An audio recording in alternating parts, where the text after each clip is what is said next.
টাকাটা আমি জমাচ্ছিলাম উমরা করার জন্য।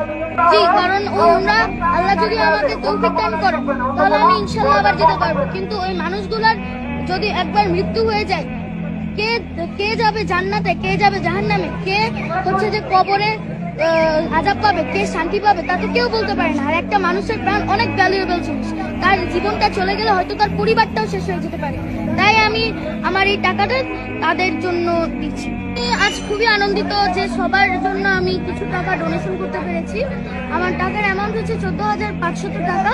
এই অল্প টাকা, এটাই যত টাকাই হোক না কেন, অন্তত আমি এই টাকাটা দিতে পেরেছি যে, এবং তারা যাতে, এবং যারা দুর্গত রয়েছে তারা অন্তত যে এই টাকা দিয়ে অন্তত কিছু জিনিস তো কিনতে পারবেন, কিংবা ওই টাকাটা দিয়ে অন্তত কিছু হেল্প তো তারা পাবেন। সেজন্য আমি খুব আনন্দিত। এটা আমার জমানো টাকা, গত 2 বছর বা 3 বছর হয়তো এই সময়ের মধ্যে আমি একটু একটু করে জমিয়েছি।